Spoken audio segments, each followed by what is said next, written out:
Picture this. It's the middle of the night, freezing cold, and a man the government has literally put a bounty on is quietly rowing across a lake with 83 half-drunk farmers behind him. He climbs the walls of one of the most important forts in North America, corners the commanding officer while he's still in his nightshirt, and demands surrender in the name of a Congress that hasn't even met yet. That's not a movie script. That really happened. And the strangest part is that this reckless, rum-soaked gamble ended up changing the entire course of the American Revolution. Ethan Allen was never supposed to be a war hero. He was born in 1738 in Connecticut, the oldest of 8 kids, raised by a father who valued education, but couldn't afford to give him much of it. He was smart, loud, and impossible to ignore, standing well over 6 feet tall in a time when most men were nowhere close. Life had him on track for Yale until his father died when he was 17, which forced him to abandon school and take over the family instead. From there, he bounced between failed businesses, a lead mine, a blast furnace, and a short, unremarkable stint in the French and Indian War. Nothing about his 20s or 30s suggested he'd end up in history books. What actually lit the fire in Ethan Allen wasn't patriotism at all. It was land. He'd bought property in a disputed stretch of territory between Connecticut and Lake Champlain, land that both New York and New Hampshire claimed as their own.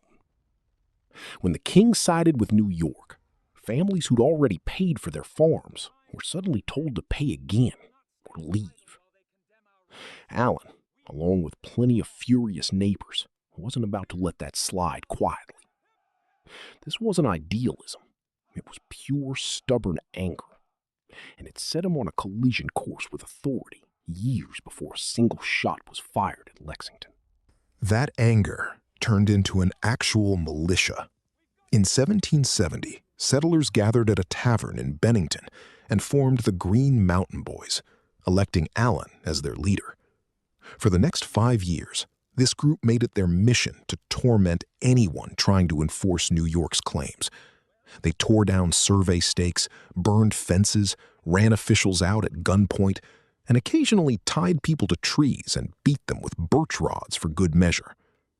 Allen wrote fiery newspaper columns, painting himself as a defender of honest settlers, while New York's governor grew so fed up, he put a price on Allen's head, first 20 pounds, then 100. Allen's response was to offer his own bounty on New York officials right back. It sounds almost comical looking back, but it shows exactly the kind of man he was: loud, defiant, and completely unwilling to blink first. Then, everything changed in April of 1775, when shots rang out at Lexington and Concord, and the Revolutionary War officially began. Word spread fast, and almost immediately, 2 separate groups had the exact same idea: capture Fort Ticonderoga. This aging fortress on Lake Champlain controlled the water route connecting Canada to New York, and whoever held it controlled the door the British could use to split the colonies in half. By 1775, the fort had fallen into disrepair, guarded by barely 50 soldiers, but it was still packed with something the fledgling Continental Army desperately needed: nearly 60 cannons. Massachusetts sent a young officer named Benedict Arnold to seize it, while Connecticut had already reached out to Ethan Allen for the very same job. Neither man knew about the other until Arnold, after literally riding a horse to death trying to catch up, arrived just in time to demand command. Allen's men made it brutally clear they'd follow their own leader or nobody at all, so the 2 uneasy allies struck an awkward deal and moved forward together anyway. The night before the attack, the Green Mountain Boys gathered at a tavern and drank round after round of a brutal cocktail made from rum and hard cider, a drink so strong it was nicknamed the Stone Fence. By the time boats finally showed up to cross the lake, there weren't nearly enough of them, forcing Allen to cross with only 83 men, while dawn crept closer by the minute. There was no artillery, no real battle plan, no backup if things went wrong. Just a gamble that speed and surprise would be enough. They landed as the sky began to lighten and marched straight toward the fort's gate, where a single sleepy sentry raised his musket and pulled the trigger. It misfired. That one small failure may have changed history, because instead of an alarm being raised, the sentry simply turned and ran, and Allen's men poured into the fort behind him. What happened next was less of a battle and more of a chaotic, half-dressed surrender. British soldiers stumbled out of their bunks confused and unarmed, while Allen charged toward the officers' quarters, demanding surrender in dramatic, theatrical language.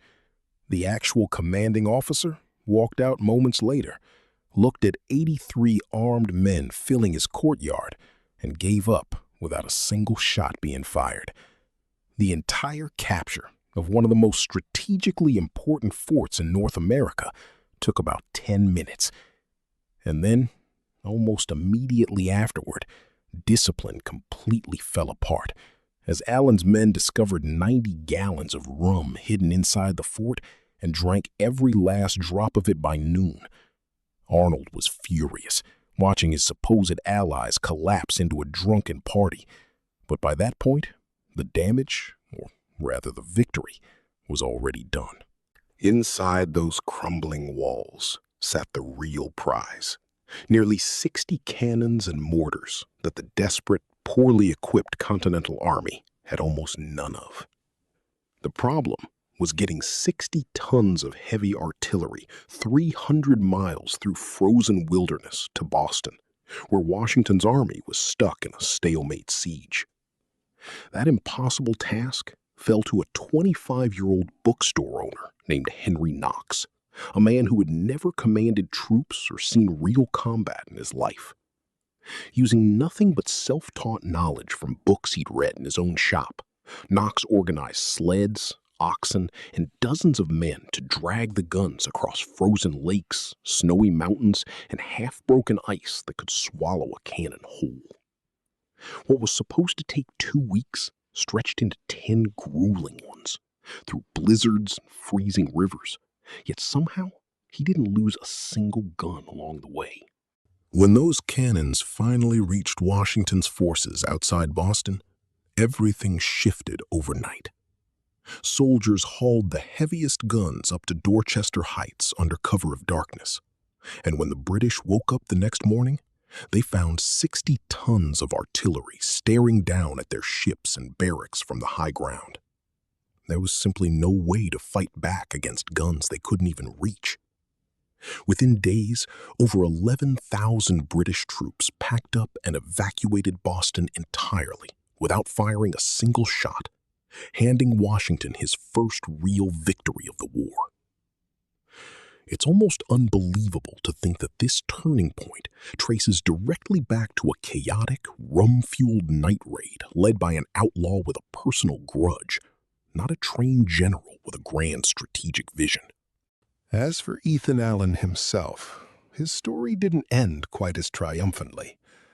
Despite becoming a celebrated hero, he was passed over for formal command of his own militia, and later led a reckless, unauthorized attack on Montreal that ended in his capture by British forces.